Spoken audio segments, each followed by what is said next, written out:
Hello, Croeso Fulcher. Welcome back to the channel. All boy here.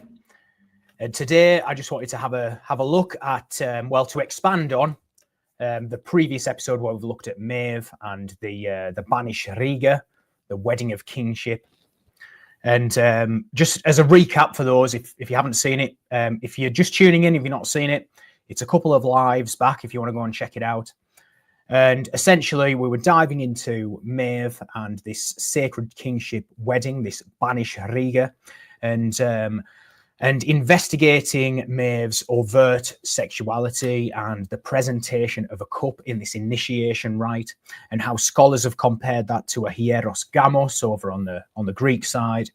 And then we looked at a scholar who looks into the Greek texts, into the mystery religions and what was going on in these texts, and how there was also similarities there with the consumption of substances, bodily fluids as well, and how there was also the same kind of motifs of the overt sexuality, the sexual element, the priestess embodying sort of like the goddess role and taking somebody through that initiation, and actually as well, ultimately, how the linguistic root of Medb, one of the proposed etymologies, actually connected to the root med, the med root, which is the same root as found in names such as Medea and Medusa, also, you know, figures associated with the mysteries as well. So we're going to expand on that today. And this was actually part of the first presentation. I had to streamline it because, believe it or not, the presentation where I looked at the genetics that were tested in Celtic Britain and the Medb presentation and this one were all part of the same presentation. So I've split them all up. So this is a continuation. So what we're going to be looking at tonight then? Well, we're going to be looking at a couple of sources which talk about a similar ritual going on in the Celtic sphere. So these are Celto-Ligurians. However, when you look at what scholars have said about them, their name and such, they all seem to be Celtic in origin. And what happens is, in these sources, you have an instance of a Celtic chieftain and his daughters up for marriage. And what happens is these Greeks come over and they're looking to establish a colony in the area, which is Massalia. And basically, in the act of this priestess giving the cup, she gives it to the Greek, and then they talk about how they basically then joined and became like a hybrid kind of society which was central to this trade, and how they then had a line of descendants from them. And interestingly, there's also allusion to it following the female as well. So we're going to be diving into that, and then we're going to be looking at the Vix Krater, which they believe is also in Europe due to this trade network that was going on in Massalia. So there's a potential connection there as well. So we're going to dive right into it. Okay, so just to give you an overview, the group of people who are in Massalia are a group called the Segobriges or the Segobrigi. Now, as I said, they're described as Celto-Ligurian. When you look into it, their names and place names and such seem to be quite Celtic. The Ligurians were obviously in northwest of Italy region, so they were in very close proximity to the Etruscans and other Italic tribes. And what's interesting is there is some debate as well with the Celtic language. You know, when scholars are trying to look at P and Q Celtic, you see discussions about Italo-Celtic and the connection to the Italic languages as well, because you do seem to have a P and a Q kind of branch of Celtic, a bit similar to how you see that kind of change in Latin and Greek, you know, with hippus for the horse and equus in the Latin for horse, so P's and Q's. So it's very interesting, and I just want to say that the linguistic root in the name of this tribe, the Briges, that seems to be cognate with the Brigantes, the Celtic tribe in Britain, Iberia, and also Ireland and other parts of Europe as well. And Now, what's interesting about this is, if you've probably seen some of my other videos, there also seems to be a linguistic root to a group of people called Briges, who Herodotus said were in the Balkans and moved over through Thrace and then into Phrygia, who then changed the name to Phrygians as well. So that's interesting, and I'm actually piecing together some information about this because I found some quite compelling information, actually. So, but that's going off on a tangent. So these Segobriges are the people who came into contact with the Greek colonies, or people who were wanting to establish a Greek colony in this region. So, an overview here.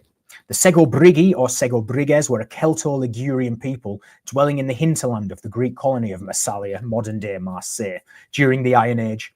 They are only mentioned once as Segobrigi by Pompeius Trogus, writing in the 1st century BC, and in a later text summarized by the Roman writer Justin in the 3rd and 4th centuries. Now, this is what I was saying about the ethnonym. The name for themselves seems to be Celtic. The ethnonym appears to be a Celtic compound derived from the stem sego, as in victory or force. However, the meaning of the second element remains unclear. It could stem from brigo, which is force or vigor, or else from briga, hill or hill fort. Now, this is the root that's connected to the Brigantes and Brigantia and such. The name Segobrigi has thus been translated as either people of the mighty or victorious, or people of the hill fort, or a strong and exalted people, because this brig root seems to be associated with high places. But there's debate whether that means in status as well, so height in status or literal height. And they did seem to construct forts, on the top of high places as well. So there's also that to consider. Now, around 600 BC, Greek settlers from the city of Phocaea in western Anatolia founded the colony of Massalia at the site of Alakedon, corresponding with the present-day old port of Marseille. According to the foundation myth of the city, the princess of the Segobrigi, daughter of the king Nanus, chose to marry a Greek settler from Phocaea. At the invitation of Nanus, the two of them established a colony of Massalia near or within the territory of the Segobrigi. Massalia was initially limited to a trading post lacking inland possessions. They were respected as foreigners bound by ties of hospitality with the local ruler, which implied that these indigenous people had freedom of movement within the colony and were welcomed during some religious festivals. Nanus was succeeded by his son Cormanus, who, fearing this expansionist policy of the Phocaeans, gave up the hospitality relation established by his father and waged war on the Greek colony circa 580 BC. According to a story recounted by Trogus, probably inspired by the tale of the Trojan horse and other Greek motifs, Cormanus tried to infiltrate Massalia with armed men hidden in carts during the festival of Floralia, but was eventually betrayed by one of his relatives who had fallen in love with a Greek. Cormanus and 7,000 Segobrigi were killed, and the rest of the population was probably reduced to slavery or fled towards the hills that surrounded the colony. Segobrigian lands were likely annexed by the Greeks in the aftermath of this defeat. So I'm just giving you a bit of an overview here, just so when we're looking at these sources, you've kind of got a bit of context as to the history and what's going on here. And of course, then when we look at the Vix Krater as well, that it's a bit more, just got a bit more context as to what is going on. So just a bit of the history here. Just before circa 390 and 387 BC, a Segobrigian prince named Catumandus. Now, this name here, to me, instantly I'm recognizing some Celtic roots. For example, Cartamandua, the Britain's first recorded queen of a region of England and queen of the Brigantes. So it's interesting how we have the same, or potentially the same, linguistic root here with Brigian and Brigantes. And then you've also got a name here, a prince, Cartamandus, compared to Cartamandua. And I believe her name has a root which relates to a female horse. So I'm wondering if this is the masculine, form of the name. But anyways, this prince, he besieged the city, then reportedly abandoned his project after seeing the goddess Minerva in a dream and decided to make peace with the Massiolites. Now, what's interesting is Minerva was often syncretized with Brigantia as well. So just to point that out. In the aftermath of this event, learning that Rome had been seized by the Gauls at the Battle of Allia, the Greeks gathered their possessions to help the Romans pay the ransom. Jean Brunel proposed that this tale, with the divine intervention and the parallel with the sack of Rome, may have been created to hide the fact that Massalia had been taken by the Sego Brigi and had to pay tribute to them. The subsequent disappearance of the Sego Brigi from historical records in general is associated with the gradual incorporation of their territory into the Massiolate Cora, the territory outside the city proper. And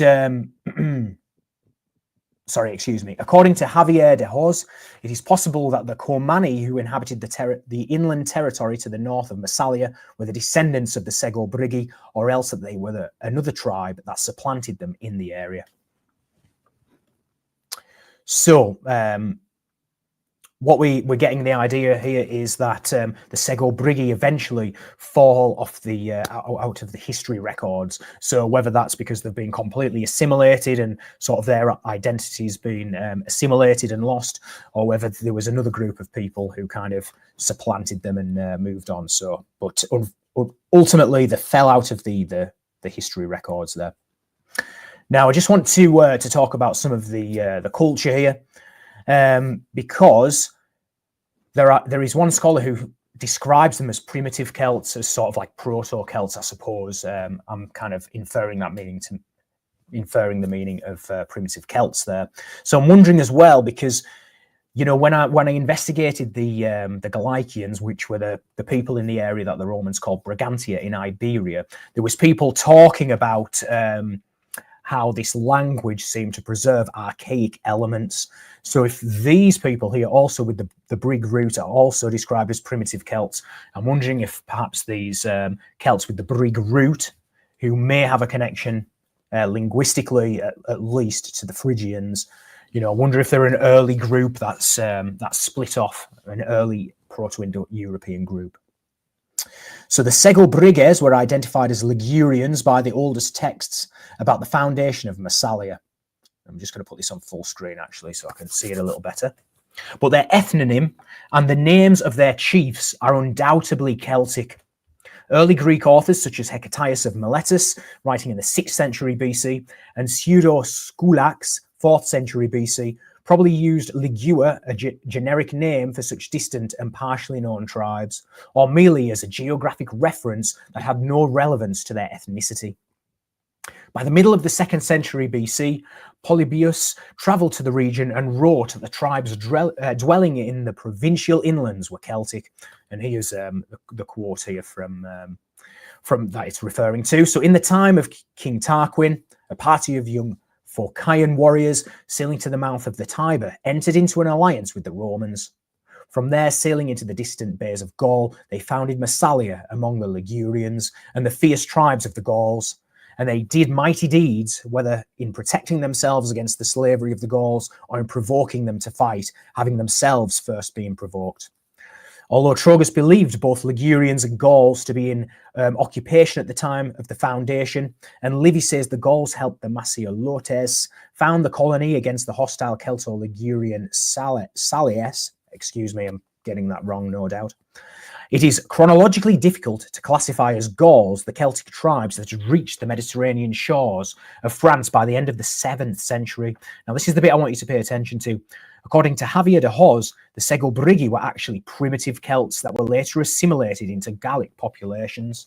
So, as I said earlier, I'm wondering if they're an earlier group.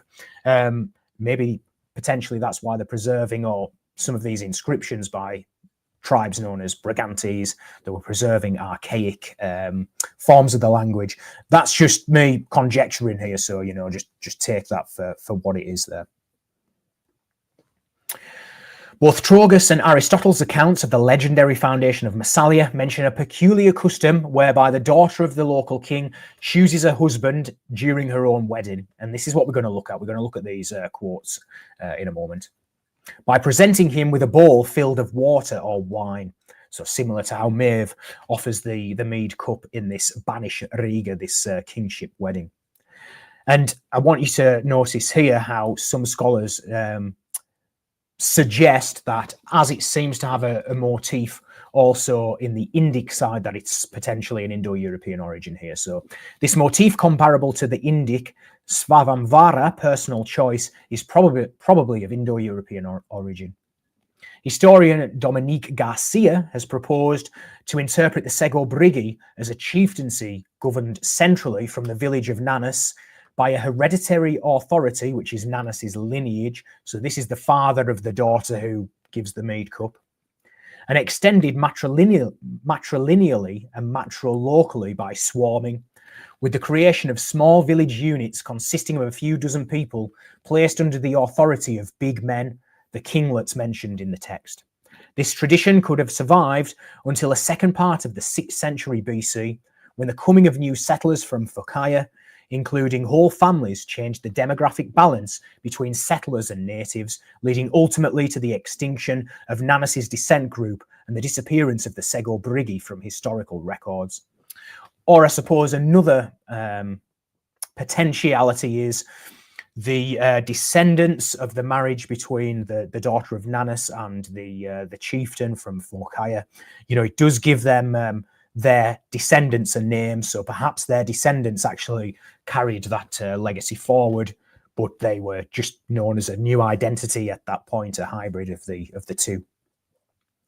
Okay, so the first quote here is from Athenaeus, Deipnos Sophistae, which talks about this this rite. So let's dive in and take a look. And he's obviously paraphrasing Aristotle here.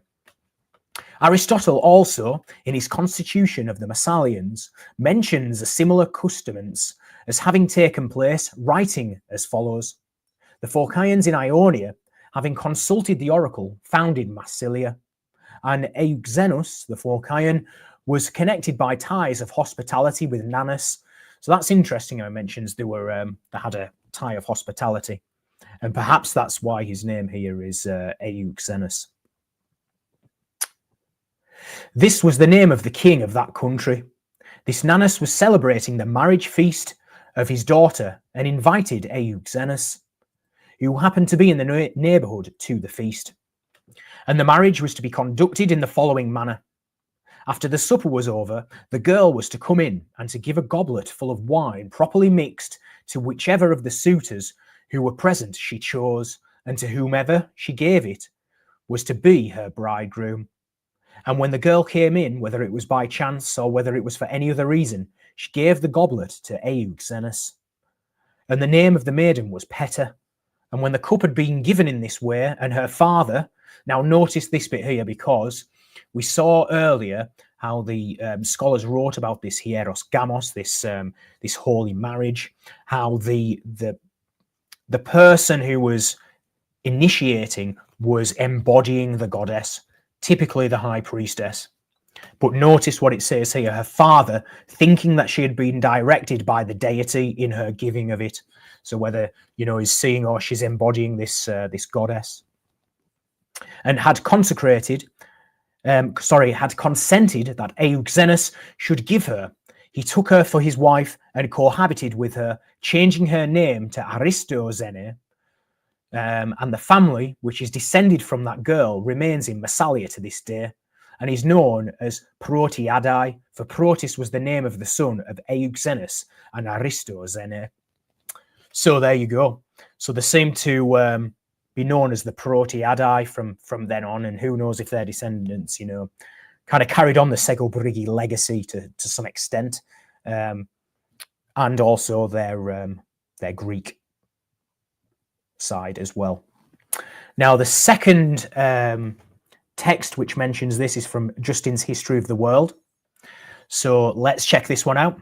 The Phokaians, compelled by the smallness and infertility of their territory, had applied themselves more to the sea than to the culture of the ground, supporting themselves by fishing, merchandise, and above all, piracy, which in those days was thought an honourable occupation. Now, if anybody can find the original text, I've had a look and I struggled finding it, because I would love to see what the word is for piracy. So if anybody can find it, please post it in the comments, and I'd love to check it out.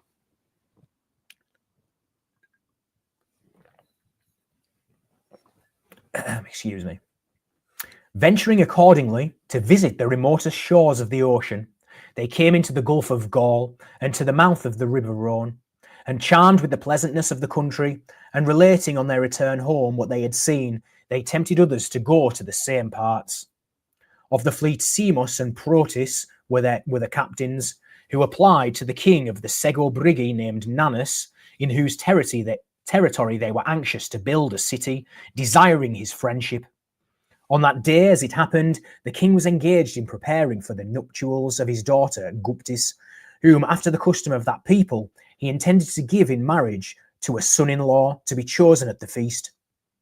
The suitors having all been invited to the wedding, the Grecian strangers were also requested to join the festival. The maiden was then introduced, and being desired by her father to give water to him whom she chose for her husband, she overlooked all the rest, and turning to the Greeks, held out water to Protis, who, from the king's guest, becoming his son-in-law, was presented by his father-in-law with the ground for building a city. Marseille was accordingly built near the mouth of the River Rhone, in a retired bay, and as it were, in a corner of the sea. So we've got a slightly different version of the accounts here. In the account, the guy who would go on to be her future husband is called Protis, which is interesting, as we heard earlier in the earlier account that it was actually their son called Protis and their descendants Protiadae. And what's interesting here is the marriage also seemed to come with a presentation of land for them to build this, build a settlement of what would become trade and commerce ultimately. So that's interesting as well, how he's kind of, is that seen as a bestowal of the sovereignty, because we've seen how it's connected to the land as well earlier, certainly with Maeve and her motifs. So very interesting stuff, in my opinion.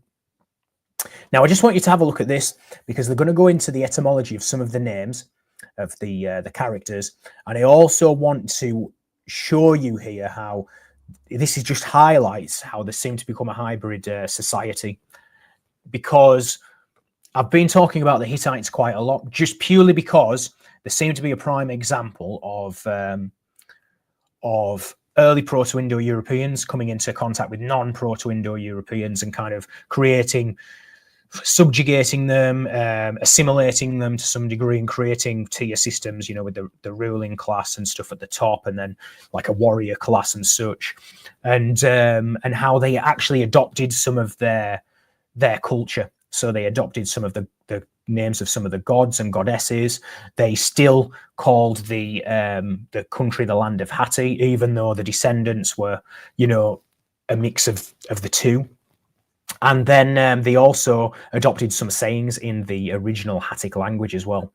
So it's interesting to me how even later down the line, you seem to get, you know, this kind of mixing of groups and kind of setting off their own group of descendants, which, you know, seem to be like a hybrid of the two cultures, obviously having certain things in common with having the relationship through the Proto-Indo-European element. So I'm just going to remove my face from the screen just because it's covering some of the text, and then we'll get into it.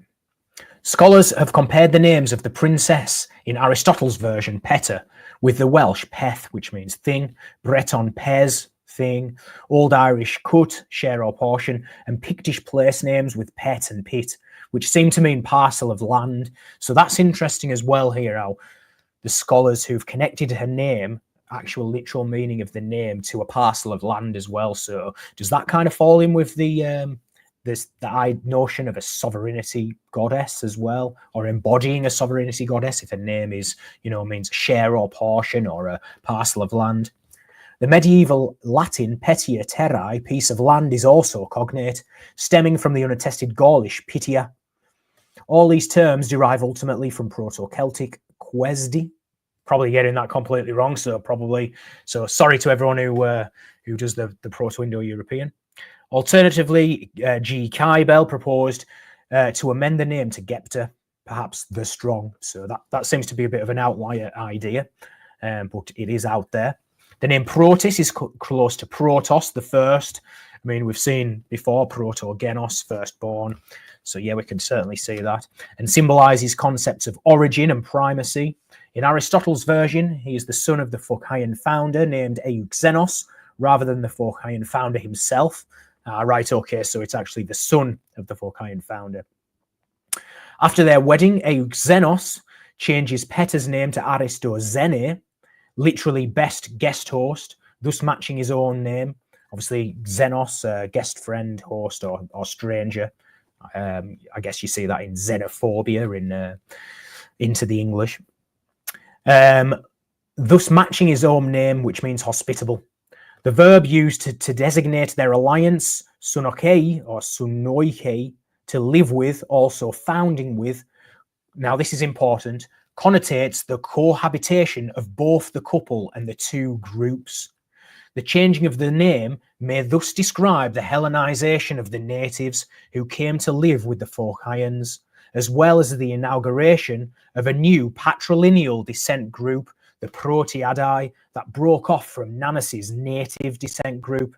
However, Aristotle mentions that the Protiadae descended from her rather than from Protis, perhaps alluding to the semi-matrilineal system of the Sego Brigi, where small groups were likely founded by women and the dominant tribe but ruled by local big men. And this is just a reference back to what we saw earlier.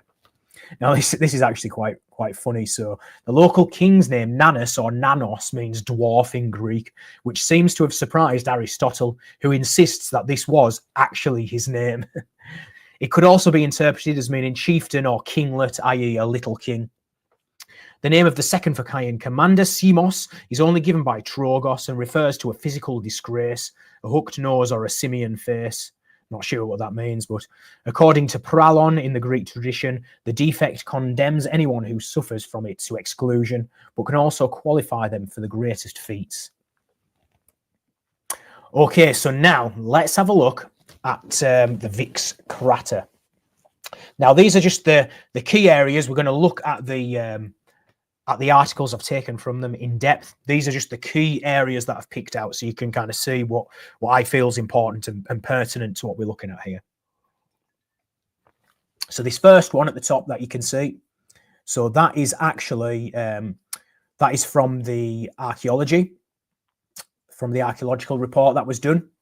So we're going to look at that, and then we're going to have a look at an article by National Geographic about it as well. So this is just a section from the archaeological report, just a bit of an introduction here. So during the winter of 1953, in difficult conditions, the tomb of Lady of Vix was excavated by René Geoffroy. In the burial chamber, clad in wood, the four wheels of a chariot were placed along a wall. In the centre, a woman about 40 years old rested on the body of the chariot. She was richly adorned with, in particular, a gold torque, a bronze fibulae decorated with gold, coral and amber, and a gigantic Greek bronze crater, the largest metal vase of antiquity, occupied a corner of the tomb. It is decorated with hoplites, horses and chariots and gorgons from its handles. Also presented are a silver fiale cup, an oinochoe and bronze basins. Now, what's interesting to me is the prominence of the Gorgon, the Medusae, because one of the proposed etymologies of Medb is the Med root, which is the same root as Medusae as well. It's obviously a wine crater. You have the initiation ritual that Medb's performing. You also have the mystery initiation, which has similar connotations being performed in the Hellenic sphere. And this kind of seems to culminate in a meeting place of the two groups here. Because this is what the National Geographic is just going to say. So I'm just going to get my face off the screen again so you can all see. But who was the Lady of Vix? Studies carried out in recent years have shown that she was not from the area around Vix, but from a so-called granite region, perhaps from the mountain areas of Morvan further south, or from the Black Forest towards Germany.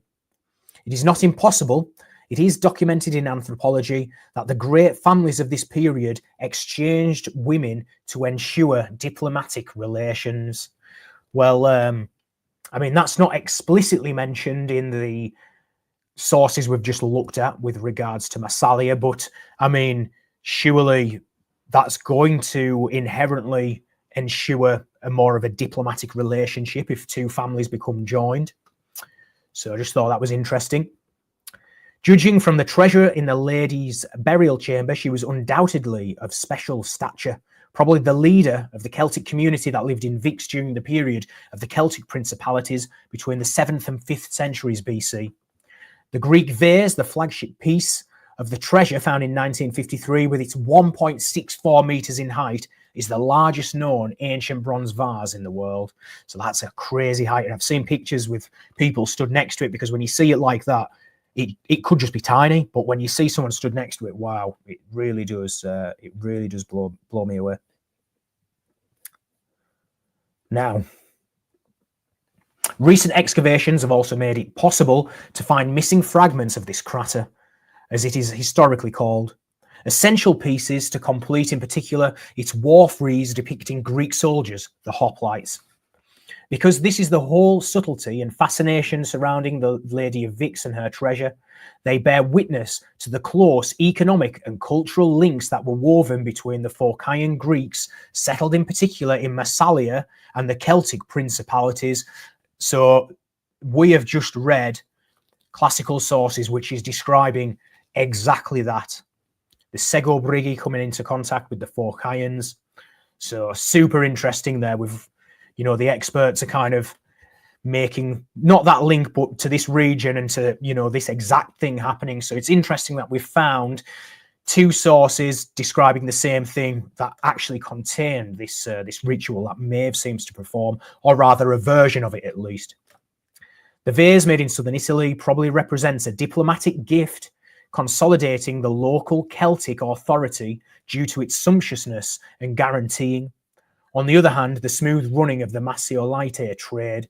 But above all, it shows the adoption by the Celtic elites of the complex ritual of the Greek banquet, the symposium. Now, perhaps could it maybe be a recognition of these women that they were obviously marrying into, a recognition of the role that they actually fulfilled and performed? Because I've got a couple of other texts for you, which actually are in relation to it's one account of the Galatians, and it says they worship the goddess Diana the most. And we saw how Maeve's described as a virago, and when we looked at the Lewis and Short Latin lexicon, how it said Diana was also described as a virago. So I thought that was interesting also. Now, Plutarch is who mentions this this final story for you. And what's interesting is there's actually a poisoning occurs in this account. Now, I've heard of Celtic groups using poison before. Some of the accounts mention Boudica potentially poisoning herself. I've also seen accounts of some of the Iberians, the Galicians. They would rather poison themselves than, you know, kneel to Rome, as it were. And there's mention of them using poison derived from the yew tree. And they seem to have an affinity to the yew tree, and obviously you can see this in certain place names. I mean, probably the most commonly known one would be the modern city of York, which name was Eboricum. So the Ebor part comes from the Celtic, which would be Ebor, which means the yew tree. So they think it means yew tree place, and there's plenty of other places, Celtic regions, that have this root. So certainly in the place names, you can see that there was a reverence for it, at least. There's even a tribe named after it as well, I believe, or has that particle in the name. So let's dive into this account of the Galatian princess performing this similar ritual. There were two most potent persons among the tetrarchs of Galatia, allied by kin to each other, Sinatus and Sunorix, one of which, Sinatus, took a maid to wife, Cama by name, very comely to behold for person and favour, but principally to be admired for virtue. For she was not only modest and loving to her husband, but discreet and of a generous mind. and by reason of her gentle and courteous behaviour, she was extremely acceptable to her inferiors. Yea, that which rendered her more eminently renowned was that being a priest of Diana, for the Galatians worship that goddess most. So, as I said, interesting, as Maeve's described as a virago, as the Lewis and Shaw also said, that gave an example of the same term being applied to Diana. She did always appear magnificently adorned in all sacred processions and at the sacrifices. So she could potentially be embodying the goddess during these in this role. Wherefore, Sunorix, falling in love with her, could not prevail either by persuasion or violence whilst her husband lived. He commits a horrid crime, he slays Sinatus treacherously, and not long after accosts Camma, whilst she abode within the temple, and bore Sinorix's crime not in an abject and despondent manner, but with a mind intent upon revenge on Sinorix, and only waiting an opportunity. He was importunate in his humble addresses, neither did he seem to use arguments that were without all show of honesty, for as in other things he pretended that he far excelled Sinatus, so he slew him for the love he bore to Camma, and for no other wicked design. The woman's denials were at first not very peremptory, and then by little and little she seemed to be softened towards him. Her familiars and friends also lay at her in the service and favour of Sinorix, who was a man of great power, persuading and even forcing her. In fine, therefore, she consented, and accordingly sent for him to come to her, that the mutual contract and covenant might be solemnized in the presence of the goddess. Now, this is quite interesting to me because the text is kind of implying that this had to be observed in the eyes of, in the presence of the goddess Diana. I'm assuming, as that was what was mentioned earlier. When he came, she received him with much courtesy, and bringing him before the altar, and pouring out some of the drink offering upon the altar out of the bowls, and part of the remainder she drank for herself, and part she gave to him to drink. The cup, however, was poisoned mead, and she saw him drink it all up. She lifted up a shrill loud voice, and fell down and worshipped her goddess, saying, I call thee to witness, O most reverend divinity, that for this very day's work's sake I have overlived the murder of Sinatus, nor otherwise taking any comfort in this part of my life, but in the hope of revenge that I have had. And now I go down to my husband, and for thee, lewdest person among men, let thy relations prepare a sepulchre instead of a bride chamber and nuptials.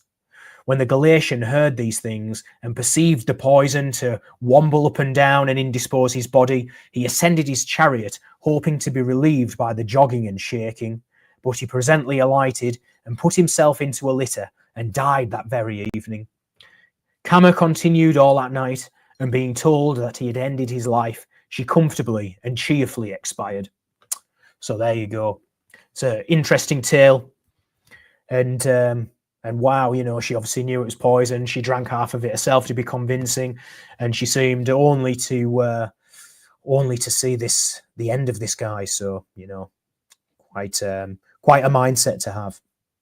And I just want to point out here, the word being used in the text for poisoned here is pepharmagmenon, and this word comes from pharmaso, and I just want to show you. Look how it means to treat by using pharmaca, which is drugs. So it can be heal or relieve by medicine, but it can also be enchant or bewitch by potions or philters. Or also, look, it can be poison. So see how that word, it can be used for healing and also for poisoning. And interestingly enough, you can see it says dye or colour at the bottom there as well. So I just wanted to point that out. So there you go. That is just going to conclude today's episode. So I just wanted to point that out. I'm still working on the Achilles episode, so we're going to look at that. I've got some very interesting pieces of info there. So I'm showing how he seems to have connection to the ocean through his parentage, also how he has Oceanus on his shield and everything. I'm also going to show how he worships Pelasgian Zeus and everything, and also how there's sources which refer to him as Lord of Scythia as well, and how he seems to have a connection to Scythia because obviously his cult seemed to be worshipped in that territory as well. So that's what we're going to be looking at next week. So thank you very much for tuning in. I'm just going to check the chat. Rock and Roller, great to see you. Thanks for being here. JRD, same with Inanna and Samash Utu Ritual in Suma Akkad. That's correct. And it's interesting you mentioned that as I saw some of the scholars when I was reading the journal on Maeve, they also made that that connections. AT with Lilith, great to see you. Thanks for catching a live. Hey Pan, great to see you.